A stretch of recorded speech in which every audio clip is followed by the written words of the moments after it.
இன்னைக்கு நம்ம செக்மெண்ட்ல ஒரு ரொம்ப பவர்ஃபுல்லான புத்தகத்தை பற்றி பார்க்க போறோம். அந்த புத்தகம் தான் அட்மாட்டிக் ஹேபிட்ஸ். இந்த புத்தகத்தை எழுதியவர் ஜேம்ஸ் கிளியர். உலகம் முழுக்க கோடிக்கணக்கான பேர் இந்த புத்தகத்தை படிச்சு தங்களோட வாழ்க்கையில மாற்றத்தை கண்டிருக்கிறாங்க. இந்த புத்தகம் சொல்லக்கூடிய முக்கியமான விஷயம் என்னன்னா, நம்ம வாழ்க்கையை மாற்றுவது பெரிய முடிவுகள் இல்ல. தினமும் நாம் செய்யும் சிறிய பழக்கங்கள் தான். நீங்க கடந்த சில வருடங்களா எந்த பழக்கங்களை தொடர்ந்து செய்து கொண்டிருக்கீங்களோ, அதுதான் இன்றைக்கு நீங்கள் இருக்கும் நிலையை உருவாக்கியிருக்கு. அதே மாதிரி இனிமேல் நீங்கள் என்ன மாதிரி பழக்கங்களை உருவாக்குறீங்களோ, அதுதான் உங்கள் எதிர்காலத்தை உருவாக்கும். சரி, இப்ப இந்த புத்தகத்திலிருந்து மிக முக்கியமான 9 வரிகளை பார்க்கலாம். 1. சரியான நேரத்துக்காக காத்திருக்காதீங்க. நல்ல பழக்கங்களை தொடங்கணும்னு எல்லாருக்கும் தெரியும். ஆனா என்ன நடக்குது தெரியுமா? அடுத்த வாரம் ஆரம்பிக்கிறேன், மண்டேல இருந்து ஆரம்பிக்கிறேன், ஜனவரி முதல் தொடங்கலாம், இப்படி சொல்லிக்கிட்டு நம்ம அதை தொடர்ந்து தள்ளிக்கிட்டே போயிடுவோம். உண்மையில நல்ல விஷயங்களை ஆரம்பிக்க சரியான நாள், சரியான நேரம் எதுவும் கிடையாது. நீங்க செய்ய நினைக்க நல்ல விஷயத்தை இப்பவே ஆரம்பிச்சுட்டு விடுங்க. 2. கெட்ட பழக்கத்தை விட நல்ல பழக்கத்தை மாத்திக்கோங்க. ஒரு கெட்ட பழக்கத்தை நிறுத்தணும்னா அதை வெறும் நான் இதை செய்ய மாட்டேன் சொல்லி நிறுத்த முடியாது. அதுக்கு பதிலா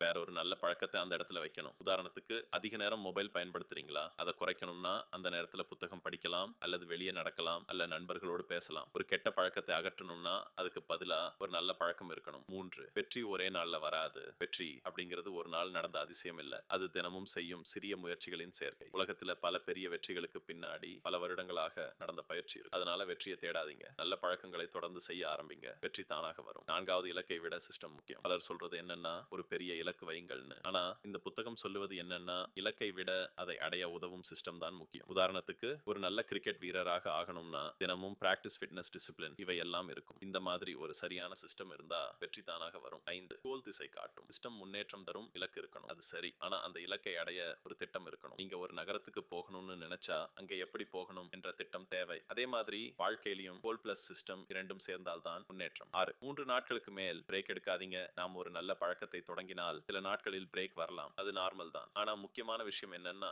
3 நாட்களுக்கு மேல் அந்த பழக்கத்தை விட்டுவிடக் கூடாது. 4வது நாள் எப்படியாவது மீண்டும் தொடங்கணும். அப்போதுதான் அந்த பழக்கம் நிலைத்திருக்கும். 7. இன்புட் சரியானால் அவுட்புட் சரியாகும். நாம் கட்டுப்படுத்த முடிவது நம்ம செயல் மட்டுமே. விளைவு நம்ம கையில இருக்காது. ஆனா நாம் தினமும் சரியான முயற்சியை செய்தால் ஒரு நாள் அதன் விளைவு கண்டிப்பாக வரும். அதனால முயற்சியில கவனம் செலுத்துங்க. 8. பெரிய வெற்றிகள் தாமதமாக வரும். சில நேரங்களில் நம்ம நல்ல முயற்சிகளுக்கு விளைவு உடனே கிடைக்காது. அதனால பலர் பாதியிலேயே விட்டு விடுவார்கள். ஆனா உண்மையில பெரிய வெற்றிகள் வர நேரம் எடுத்துக்கொள்ளும். அதனால பொறுமையுடன் தொடர்ந்து செய்யணும். 9. ப்ராசஸை காதலிக்க கற்றுக்கொள்ளுங்கள். இது இந்த புத்தகத்திலே ரொம்ப முக்கியமான கருத்து. நீங்க செய்யும் முயற்சியை நீங்க என்ஜாய் பண்ணணும். அது எக்ஸர்சைஸ் ஆக இருக்கலாம், படிப்பாக இருக்கலாம், பிராக்டிஸ் ஆக இருக்கலாம். ப்ராசஸை லவ் பண்ணினீங்கன்னா வெற்றி ஆட்டோமேட்டிக்கலி வரும். அவ்வளவுதாங்க நண்பர்களே. இதுதான் ஆட்டமிக் ஹேபிட்ஸ் புத்தகத்திலிருந்து மிகவும் சக்தி வாய்ந்த 9 கருத்துக்கள். இந்த மாதிரி உலகத்தில் இருக்கும் பல சிறந்த புத்தகங்களில் உள்ள பவர்ஃபுல்லான கோட்ஸ்களை தெரிஞ்சுக்க நம்ம சேனலை தொடர்ந்து பாருங்க.